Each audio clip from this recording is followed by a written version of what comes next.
Hello friends, most welcome in series Gupta classes. आज हम intermediate के एक नए लेसन के साथ हैं। लास्ट स्प्रिंग लेसन का नाम है लास्ट स्प्रिंग।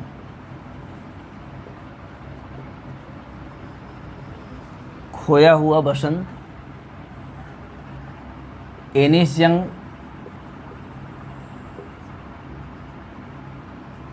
इसकी लेखिका हैं। थोड़ा इसका इंट्रोडक्शन आपको दे दें। स्पेशली लास्ट स्प्रिंग लेसन समाज के स्लम एरिया में रहने वाले लोगों की एक्सप्लॉयटेशन सिचुएशन को डिपिक्ट करता है। एनिस यंग ने grinding poverty of those person, इन लोगों की अति अभाव, गरीबी, तंगी को देखा हुआ है। और दिल्ली के समीप सीमापुरी का इलाका का बच्चा साहिब आलम को और फिरोजाबाद के बच्चे मुकेश को इन्होंने प्रोजेक्ट करके एज ए स्पेसिमैन यह दर्शाने का प्रयास किया है कि हमारे समाज में अभी भी झुग्गी झोपड़ियों, अभावग्रस्त एरिया में रहने वाले हमारे दीन दुखी लोग ठीक उसी तरह जैसे पहले हुआ करते थे। सरकारी कागज़ों में, फाइलों में इनके लिए सिर्फ एज ए फॉर्मेलिटी हुआ है, बट जीरो ग्राउंड धरातल पे इनका कोई काम इनके हिसाब से दिखाई नहीं देता है। Let us start the lesson. हम इसको एक्सप्लेन करेंगे, आपको बात समझ में आ जाएगी। सर्चिंग गोल्ड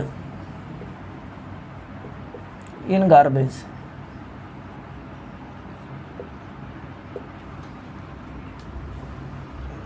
लेखिका एनिस यंग की एक बच्चे से रोज़ मुलाकात होती है। साहेब नाम है बच्चे का।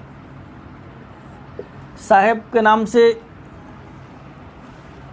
परिचित है और इनको रोज़ शहर के बाहर मोहल्लों में रैग पिकिंग, कचरा बीनते हुए देखा जा सकता है। रैग पिकिंग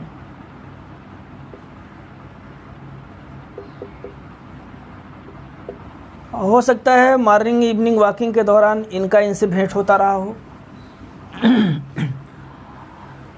बाद में थोड़ी फेमिलियरिटी बढ़ी तो इन्होंने पूछा, बेटा स्कूल क्यों नहीं जाते हो? इन्होंने कहा, मेरे आसपास कोई स्कूल नहीं है। पढ़ना चाहते हो? पढ़ना चाहता हूँ। इन्होंने कहा, यदि मैं स्कूल खोलूँ तो आओगे? साहब ने कहा कि ज़रूर आऊँगा, आप खोलिए, मुझे बुलाइए, मैं पढ़ना चाहता हूँ। चलो अपना पूरा नाम बताओ। तो इन्होंने बताया पूरा नाम साहिब आलम है। साहिब आलम क्या माने जानते हो इसका? What does it mean? Sahib Alam का सेंस क्या होता है? नहीं जानता हूँ, मैंने कोई पढ़ी नहीं। साहिब आलम का मतलब होता है मास्टर ऑफ यूनिवर्स, ब्रह्मांड का स्वामी, जो ये बच्चे का नाम है। और विडंबना देखिए, मौकरी देखिए, आयरनी देखिए, ये खाने को मोहताज हैं, कोई मतलब नहीं है। पैरों में कोई जूते नहीं हैं, प्रॉपर ड्रेस नहीं है, because they belong to poor race, गरीब हैं, पॉवर्टी से व्यतीत कर रहे हैं। साहब ने बातों बातों में एनिस यंग को बताया कि बेसिकली हम ढाका से आए हुए हैं, बांग्लादेश से, और सीमापुरी में रहते हैं। साहब की माँ ने बताया था कि हम ढाका में एक बहुत अच्छी जगह पे रहते थे, चारों तरफ हरियाली थी, रोज़गार था, लेकिन अकाल ने अथवा किसी फेमिनिन ने, प्राकृतिक आपदा ने हमें बेघर कर दिया और हमें सीमापुरी में आकर आशियाना बनाना पड़ा।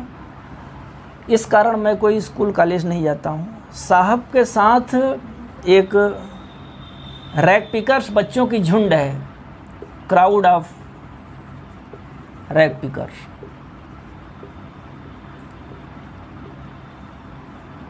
कबाड़ चुनने वालों का झुंड साहब के साथ है, जिनका वर्किंग आवर होता है मॉर्निंग टू आफ्टरनून। सुबह से दोपहर तक ये लोग पूरे मोहल्ले का कचरा चुन लेते हैं और उसमें अपना भविष्य देख लेते हैं। किसी के पास कोई चप्पल नहीं है, कोई जूता नहीं है। क्या है? अभाव है, गरीबी है, लाचारी है। और इस प्रकार इनका दिनचर्या बीतता रहता है। आगे देखिए सीमापुरी क्या है। हाउस फॉर रैग पिकर, हमने ऑलरेडी आपको बताया।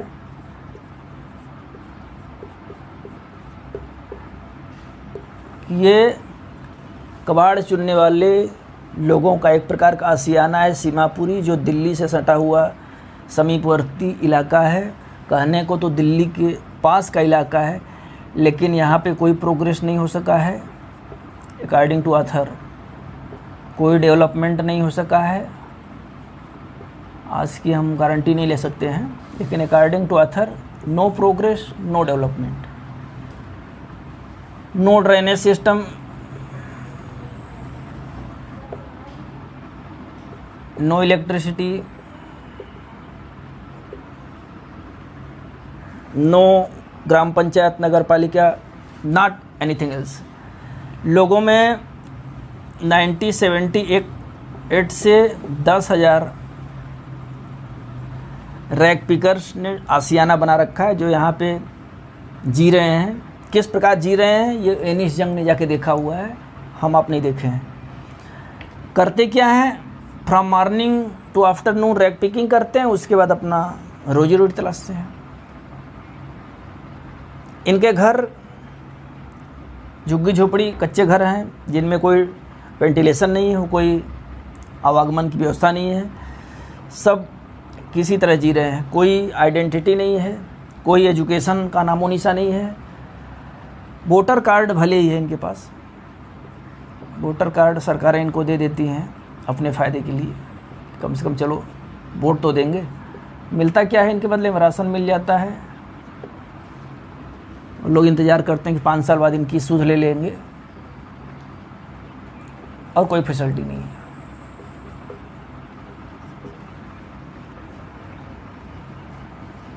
इनका रे ऑफ होप क्या है, ये गार्बेज है, ये कचरा है। इस कचरे में इनके जीवन के उम्मीद गुजरते हैं, और इससे ज़्यादा इनके पास कोई फ्यूचर प्लानिंग नहीं है, कोई स्कीमिंग नहीं है। तो इस प्रकार हम कह सकते हैं कि इनका सर्वाइवल ही ये है। Survival means rag picking.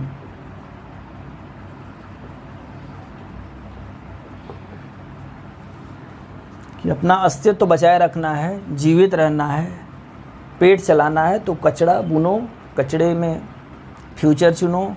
बच्चों के लिए यह सेंटर ऑफ अट्रैक्शन है, सेंटर ऑफ अट्रैक्शन कचरा है। क्यों? क्योंकि इन कचड़ों में इन्हें भविष्य दिखाई देता है, आशा की किरण दिखाई देती है कि कभी न कभी, आज नहीं तो कल कुछ अच्छा मिलेगा। कभी 1 रुपया, 2 रुपया, 10 रुपये तक का सिक्का, नोट इन्हें मिल जाता है, अन्य आर्टिकल्स भी मिल जाती हैं। कभी कभी तो इन्हें चांदी का सिक्का तक मिला है। इस उम्मीद से ये बच्चे यहाँ पे रोज़ वंडरिंग करते रहते हैं। और यह बच्चों के लिए क्या है, बड़ों के लिए क्या है, मीन्स ऑफ ब्रेड बटर, रोजी रोटी का साधन है। दोनों में सिचुएशन देखिए, रोजी रोटी का साधन इनके लिए, बच्चों के लिए सेंटर ऑफ अट्रैक्शन है, सेंटर ऑफ एवरेज, लालच का केंद्र है। और इसके सिवाय इनके पास इन स्लम एरिया में कुछ नहीं है। साहेब एक उभरता बच्चा है, यह अचानक यहाँ पे एक जॉब पा लेता है। Saheb gets a job.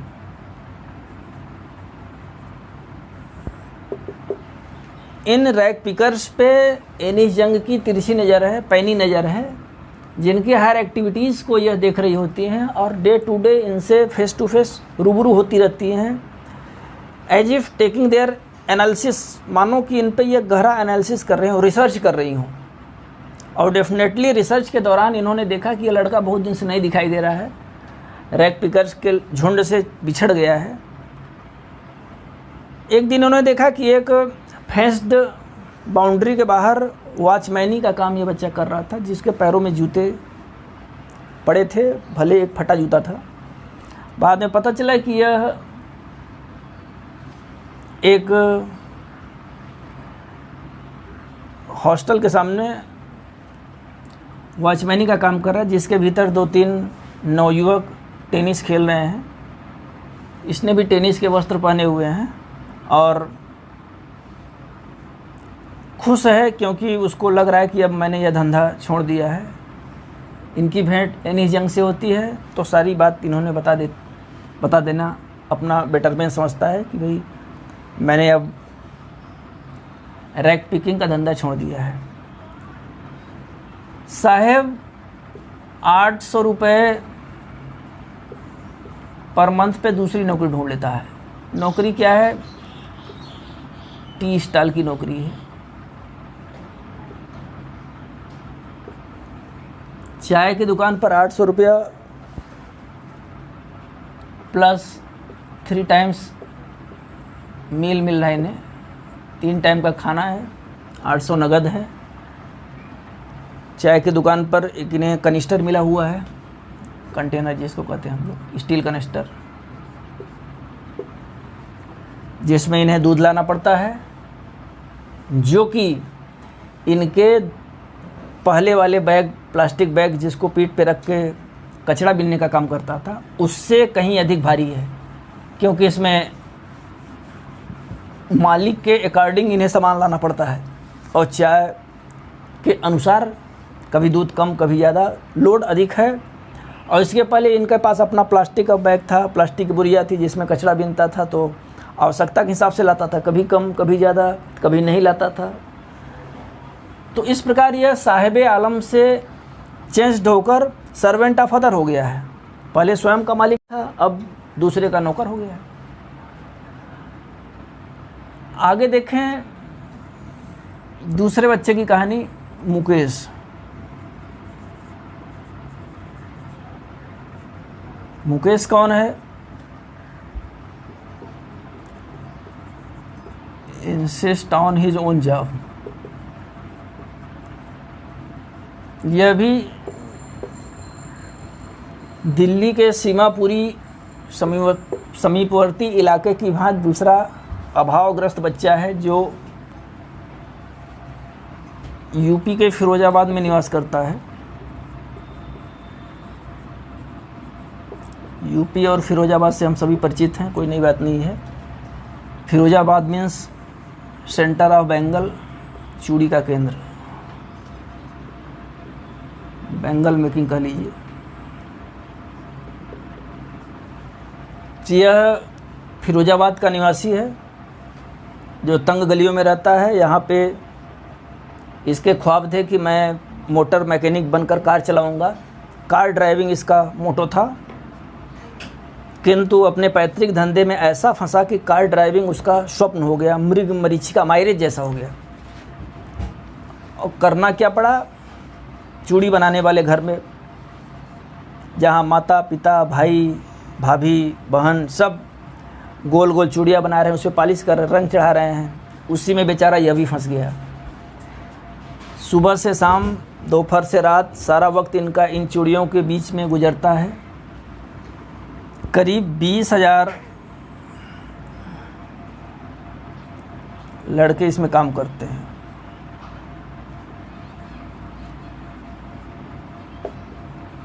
Furnace Bhatti, 20,000 boys works in A furnace. तो फिरोजाबाद की तंग गलियों में 20,000 बच्चे हाई टेम्परेचर की फर्नेस में काम करते हैं।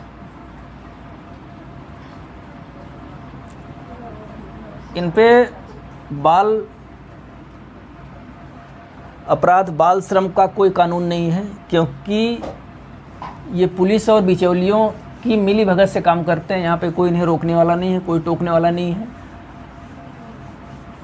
और पढ़ाई, संस्कार, सभ्यता इनके लिए मील का पत्थर है। इनके घर के नाम पे वही झुग्गी झोपड़ियाँ जो हमने आपको सीमापुरी में दिखाई थी, कच्चे घर प्रायः टूटने की स्थिति में,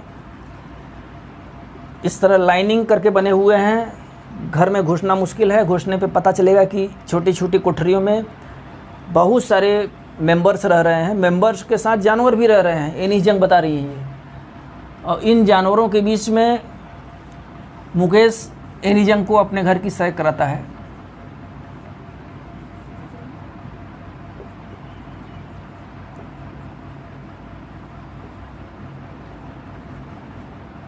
Mukesh takes Arthur to his house.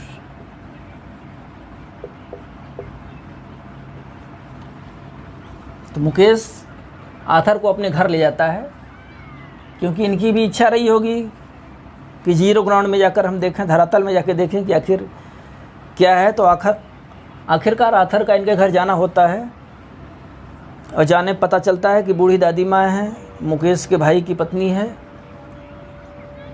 गरीबी है, अभाव है, किंतु सभ्यता इन्होंने नहीं खोई है। सभ्यता है, महिला आंचल से अपना सिर ढके रहती है, भले कपड़े उसके फटे हुए हैं। और मुकेश की पूरी इंटरव्यू यहाँ पे ली जाती है कि इसको पढ़ने क्यों नहीं भेजते हैं, पढ़ाए क्यों नहीं, क्यों इस काम में लगाए हुए हैं जिसका कोई फ्यूचर नहीं है, अंधेरे कमरों में घूर घूर कर चूड़ियों में काम कर रहे हैं।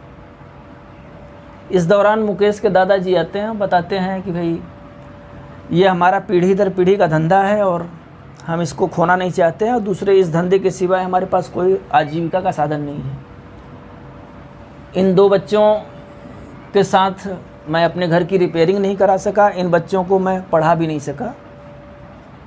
दादी और दादा ने सारी जानकारी आथर को देने का प्रयास किया, और क्या पता चला, old man losses his site.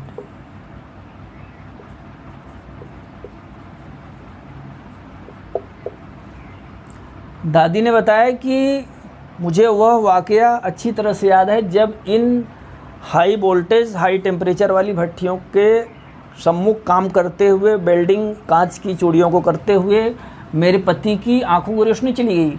यानी मुकेश के दादाजी की रोशनी इनकी दादी के सामने चली गई थी। फिर भी हम इसको छोड़ न सके, इस धंधे में हम लोग लगे हुए हैं और इसको छोड़ भी नहीं पाएंगे। बूढ़ी महिला ने बताया कि ये रंग बिरंगी चूड़ियाँ हमारा संसार हैं, अब भले इसके पीछे हमें ज़्यादा कमाई नहीं होती है,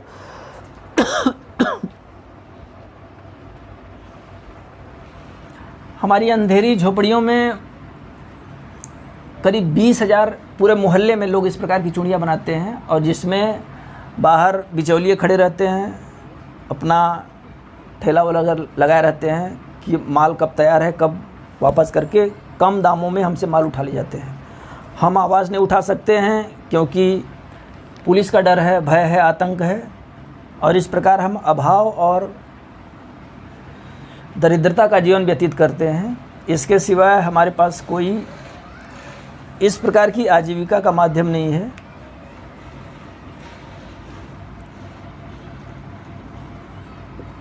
और देखें नंबर 12, माइंड नमिंग कर लीजिए। दिमाग को सुन्न करने वाली कठिन परिस्थितियों में हम इस प्रकार के कामों को करते हैं। भट्टियों के सामने इतना अधिक तापमान होता है कि हमारा माइंड डिस्टर्ब हो जाता है, सुन्न हो जाता है, और किंतु हमें काम करना पड़ता है जो फिरोजाबाद की गलियों में होता है। समय के साथ फिरोजाबाद ने थोड़ा बहुत प्रोग्रेस किया है, लेकिन उतना प्रोग्रेस नहीं किया है कि इन गरीबों का उद्धार हो सके। इनके बीच में कोई यूनियन नहीं है, कोई लीडर नहीं है,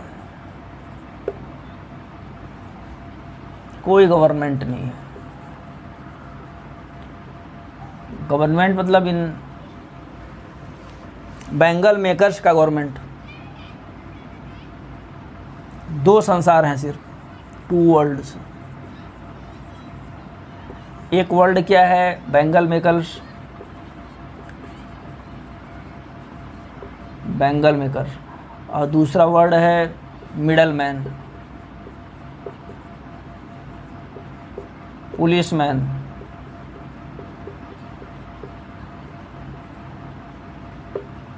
बिचौलिए और पुलिसमैन का दूसरा संसार है और पहला संसार चूड़ी निर्माताओं का है। इस संसार के बीच में ये सब फंसे हुए हैं।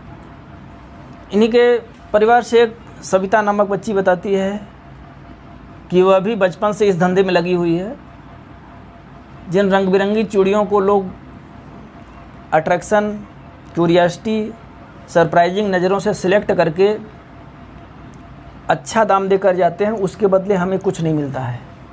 लाल, फिरोजी, बैगनी, बसंती, आसमानी, इंद्रधनुषी वैरायटी की चूड़ियाँ हम आप मार्केट में देख सकते हैं और इस प्रकार मैन्युफैक्चर्ड होके आती है। लेकिन उसके पीछे उन गरीबों का, शोषितों का, झुग्गी झोपड़ियों में निवास करने वालों का, उपेक्षित वर्ग के लोगों का हम कभी ध्यान दें कि इसके बदले उन्हें क्या मिला है, तो शायद ये लेसन और एनिस यंग की क्रिएशन बेनिफिशियल होगी, सार्थक हो जाएगी। किंतु हमारा उधर ध्यान कुछ नहीं जाता है।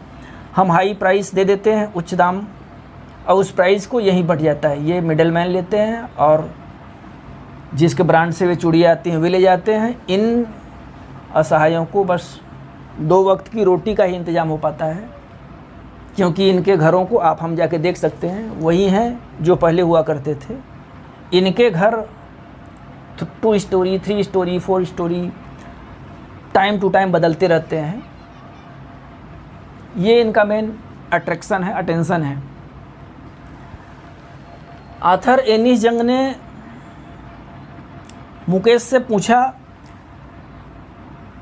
कि ड्रीम फॉर बेटर, ऊंचे सपने देखो, ड्रीम फॉर बेटर, अपने भलाई के लिए ऊंचे सपने देखो। इसने कहा कि मैं ऊंचे सपने नहीं देखूंगा, मैं सिर्फ मोटर मैकेनिक और कार ड्राइविंग का सपना देखता हूँ, जो मैं शायद फुलफ़िल कर सकता हूँ और उससे अधिक सपने मैं नहीं देख सकता हूँ।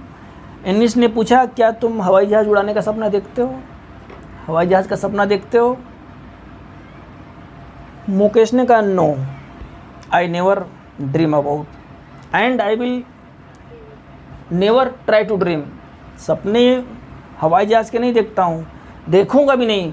भले ही मैं फिरोजाबाद के ऊपर कुछ हवाई जहाज़ों को उड़ते हुए देख सकता हूँ, किंतु उनके सपने नहीं देखूँगा, क्योंकि वो मेरे बस के हैं नहीं। और मेरा सपना यही है, मोटर मैकेनिक बनना। इस प्रकार लेखिका ने 2 बच्चों के द्वारा पूरे समाज के down trodden slum area dweller का लिविंग डिपिक्शन करने का प्रयास किया है।